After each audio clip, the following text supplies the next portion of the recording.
डर गया बहुत ज़्यादा। ऑक्सीजन सिलेंडर देखता था और कहता था वो ख़त्म हो जाएगा, वो ख़त्म हो जाएगा। मैं कहती थी नहीं ख़त्म होगा बाबू। 1.5 घंटे के लिए सर ऑक्सीजन सप्लाई बंद रहता था। बाद में हमें पता चला ये लोग ब्लैक मार्केटिंग कर रहे हैं अंदर में ऑक्सीजन सिलेंडर का। जो अस्पताल वाले हैं ना, वो ऑक्सीजन सप्लाई बंद कर देते थे ताकि बेचैन होके लोग खरीदें उन्हीं से। हम भी खरीदे सर। लास्ट था वो सर, वो लास्ट था मेरे बाबू का लाइन। उसके बाद कुछ नहीं बोला। ऑक्सीजन के चलते मार दिया बाबू। सिलेंडर मांगते मांगते कहीं नहीं मिला सर। मेरे हस्बैंड खत्म हो गए, मेरे हस्बैंड खत्म हो गए सर। मेरा बाबू चला गया हमको छोड़ के।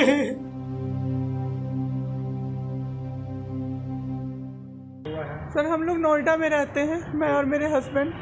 अभी होली में हम लोग बिहार आए हुए थे सर, होली मनाने के लिए। पूरी फैमिली का गेट टुगेदर था। 9 अप्रैल को मेरे हस्बैंड की तबीयत ख़राब हुई, फीवर हुआ उनको काफ़ी तेज़। हमने कोरोना का 2-2, 3-3 बार टेस्ट करवाया, नेगेटिव आया। RT-PCR के लिए दिया तो वहाँ पे भागलपुर में, सर भागलपुर में थे हम लोग। वहाँ पे 1 दिन 2 दिन वेट करते करते 10 दिन तक रिपोर्ट नहीं आया। फिर हमने नोएडा के एक डॉक्टर हैं उनसे कंसल्ट किया, वीडियो कंसल्टेशन से। उन्होंने बोला कि CT चेस्ट करवाना है। हम लोग भागलपुर गए और CT चेस्ट करवाए तो उसमें उनका इन्फेक्शन आया। 60% लंग्स उनका उसमें इन्फेक्टेड था, डैमेज नहीं था, इन्फेक्टेड था बस। बाकी लंग्स का हर चीज़ परफेक्ट था, सारा चीज़ नाक का, गले का सब कुछ नॉर्मल था, उसमें रिपोर्ट में था। फिर हम लोग नेक्स्ट डे ग्लोकल हॉस्पिटल है भागलपुर में, ग्लोकल हॉस्पिटल लेके आए। वहाँ पे एडमिट कराया हमने ICU में। मेरी मदर की भी तबीयत ख़राब थी, मेरी मम्मी और मेरे हस्बैंड दोनों एक साथ एडमिट हुए। वहाँ पे इतनी लापरवाही हुई उनके साथ, इतनी लापरवाही हुई।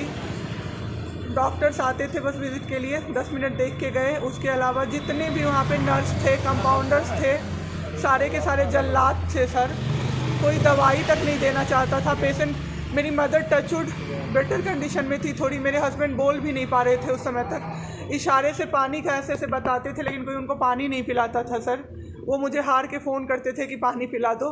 जब मैं अंदर जाती थी तो ये लोग हल्ला करते थे कि क्यों जा रहे हो अंदर। फिर भी मैं जाके उनको पानी पिलाती थी, जूस पिलाती थी। रेमडेसिविर इंजेक्शन का नाम आप लोगों ने अभी तक सबने सुन लिया होगा कि कितनी मुश्किल से मिल रहा है। डॉक्टर ने वहाँ सजेस्ट किया, मेरे 2-2 पेशेंट थे वहाँ, हमने बहुत मुश्किल से अरेंज किया। जब वो इंजेक्शन मिला तो एक दिन रात को जब इंजेक्शन देने लगे, हाफ इंजेक्शन फ्लोर पे गिरा दिया उन्होंने। हमने कहा कि इतना महंगा इंजेक्शन है, इसी का असर होके ठीक होते ये आपने कैसे गिरा दिया। उन्होंने कहा कि 50,000 का भी गिरा देता ना तो तुम कुछ नहीं कर पाती अभी। हम लोग चुपचाप वहाँ से सर हट गए। थोड़ी देर बाद वहाँ पे मेरे हस्बैंड को मैंने देखा कि उन्होंने 2-3 बार पॉटी किया था, यूरिन पास किया था, कोई क्लीन करने नहीं आ रहा था सर। 6 घंटे से वो उसी गंदगी पे पड़े हुए थे। उन्होंने मुझे फिर फ़ोन किया, बस फ़ोन कर पाते थे सर, बोल भी नहीं, बस मिस्ड कॉल आती थी, मैं समझ जाती थी कि कुछ परेशानी है उनको। जब मैं गई तो मैंने देखा पूरे गंदे बेड पे मेरे हस्बैंड 6 फीट 2 इंच के सर, पूरे गंदे पे वो सोए हुए थे सर। मैंने ज़बरदस्ती सबको बुलाया। एक आदमी था ज्योति कुमार करके, ज्योति कुमार, सब लोग ध्यान से इसको कवर कीजिए। ज्योति कुमार एक कंपाउंडर था वहाँ पे। कौन सा हॉस्पिटल का? Glocal hospital Bhagalpur. Jyoti Kumar compounder है वहाँ का, मतलब जो अटेंडेंट सब होते हैं ना वो है, लड़की नहीं है लड़का है, ज्योति कुमार।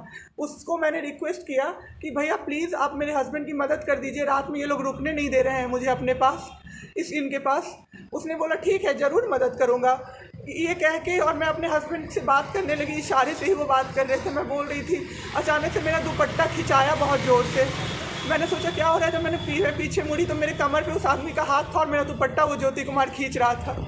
मेरी माँ पीछे से चिल्लाई, मेरे हस्बैंड ऐसे ऐसे होने लगे, पूरा पसीना उनको चल गया, कुछ बोल नहीं पा रहे थे वो। जब हम लोग ठीक थे ना, मैं बाहर निकलती थी ना, कोई मुझे ऐसे देखता था ना नॉर्मली ही तो कहते थे आँख निकाल लूँगा, क्या सोच के इसको देख रहे हैं। और मेरे हस्बैंड उस दिन बेड पे पड़े हुए देखते रहे कि मेरी वाइफ का कोई दुपट्टा खींच रहा है। और जब मैंने उस आदमी को देखा ना तो वो मुस्कुरा रहा था। मैंने ऐसे दुपट्टा खींचा और मैं कुछ नहीं बोल पाई, डर से कि मेरे हस्बैंड यहाँ पे है, मेरी माँ यहाँ पे है, ये लोग कुछ कर देगा, इस डर से मैं कुछ नहीं बाहर निकली। मैं बाहर निकल के मैं दम से बैठ गई। वो आदमी मेरे पास फिर आया, मुस्कुरा के बोला मैं ध्यान रखूँगा। मैंने बोला ठीक है भैया आप ध्यान रखना। मैंने कुछ नहीं बोला उसको, कुछ भी नहीं। 2-3 दिन बाद ऐसे ही कोई कोई सुविधा नहीं, कुछ नहीं। मेरे हस्बैंड की तबीयत उस दिन से बिगड़ी जब रात के 2 बजे में मेरी मदर के बगल वाले बेड पे एक अंकल, मास्क उनका हट गया था और वो अंकल चिल्ला चिल्ला के नर्स को बुला रहे थे और मेरी मम्मी चिल्ला रही थी, जल्दी आइए ये मर जाएंगे, जल्दी आइए ये मर जाएंगे। कोई नहीं आया और अंकल ने दम तोड़ दिया। ऐसे 3-4 लोग उस 2-3 दिन के अंदर दम तोड़े हैं बिना केयर के, बिना नर्स के आए। सारी नर्स टेबल कुर्सी लगा के सो जाती थी, कहती थी पागल हो गए हैं हम ही, अब मर जाएंगे इस कोरोना के चक्कर में, अब तो क्यों जॉब कर रहे हो, छोड़ दो, आपकी जगह कोई और आ जाएगा। उसके बाद वहाँ से बाई पैप वहाँ उस हॉस्पिटल में नहीं अवेलेबल था। मेरे हस्बैंड की तबीयत एक दिन बहुत ख़राब हो गई, उन्होंने मायागंज रेफ़र कर दिया, भागलपुर मायागंज हॉस्पिटल। हम लोग अभी मायागंज आए, मायागंज की और हालत ख़राब। आईसीयू में 4 बेड था। मेरे हस्बैंड के बगल वाले बेड पे 4 लोग 6 से 7 घंटे में 4 लोग ख़त्म हुए। क्यों ख़त्म हुए? वो नर्स को बुला रहे थे, सिस्टर आ जाओ, दिक्कत हो रही है, दिक्कत हो रही है, और सिस्टर नहीं आती थी। एक अंकल तो बुलाते बुलाते उलट के गिर गए, पूरा सर फूट गया, ब्लड और मर गए वो अंकल वहीं पे।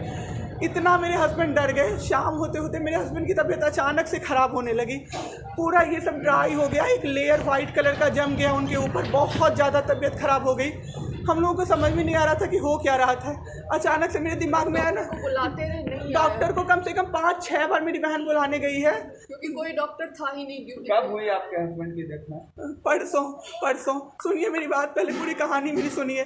मेरी बहन 5 बार 6 बार गई है बुलाने डॉक्टर को मायागंज में, तो डॉक्टर क्या कह रहे हैं, यार रात में भी सोने नहीं दोगे, रात में भी सोने नहीं दोगे। जब हमने देखा जाके सर, तो लाइट ऑफ, इमरजेंसी के नाइट डॉक्टर्स का लाइट ऑफ, और सब नीचे बिछा के मूवी देख रहे हैं और सो रहे हैं, और दरवाज़ा तक नहीं खोला सर। मेरे हस्बैंड की ऐसी हालत हुई, जब मेरी दीदी बहुत जाके चिल्लाई तब एक डॉक्टर आए वहाँ से, तो उन्होंने देखा क्या कि मास्क, उन्होंने ऐसे मास्क लगा होता है ना, उसमें एक ऑक्सीजन सप्लाई का पाइप होता है ना, वो पाइप ही नहीं लगाया था सर, बस मास्क लगा के छोड़ दिया था, ऑक्सीजन सप्लाई आ ही नहीं रहा था। जब बहुत कम हो गया तब वो डॉक्टर आए और पाइप लगाया, मेरे हस्बैंड तुरंत भी जिंदा हो गए। उसी दिन से उनके दिमाग में वो ऑक्सीजन की किल्लत का डर बैठ गया सर। बहुत 7 घंटे बिना ऑक्सीजन के रहे सर, लड़ते रहे। फिर उस दिन इतना वो डर गए, वो बोले नहीं अब हमको कहीं बाहर लेके चलो। दिल्ली में सर हमने बेड का किया, बहुत पता नहीं था, दिल्ली में कहीं भी जगह नहीं था।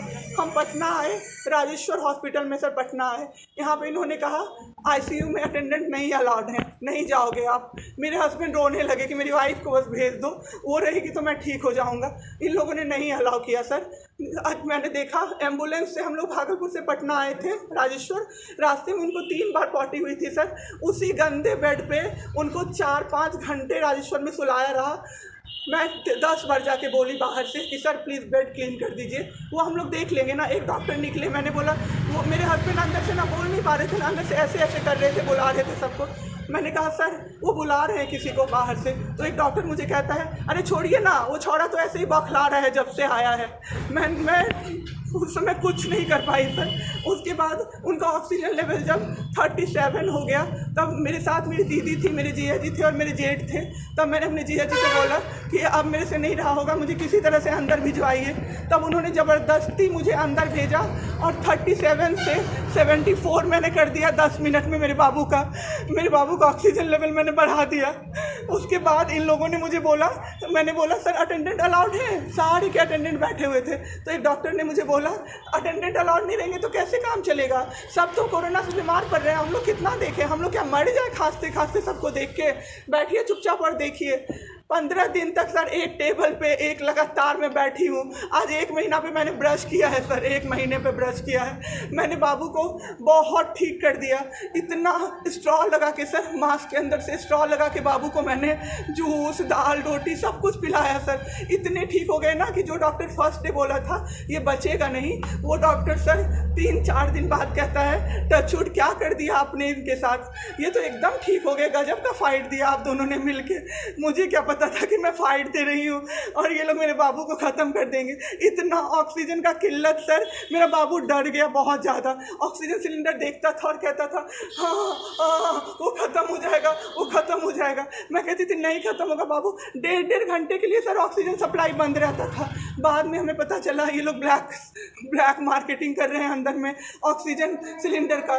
जो अस्पताल वाले हैं ना, वो ऑक्सीजन सप्लाई बंद कर देते थे ताकि बेचैन होके लोग खरीदें उन्हीं से। हम भी खरीदे सर, मैंने भी खरीदा, क्या करते।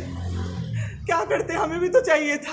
परसों सर सुबह में हमारे पास एक ही सिलेंडर था, पाइपलाइन बंद हो गया, मेरे हस्बैंड को बाईपैप लगा हुआ था, उनको 2 सिलेंडर से जाना था, एक ही सिलेंडर था। सिलेंडर मांगते मांगते कहीं नहीं मिला सर, मेरे हस्बैंड ख़त्म हो गए, मेरे हस्बैंड ख़त्म हो गए सर, मेरा बाबू चला गया हमको छोड़ के।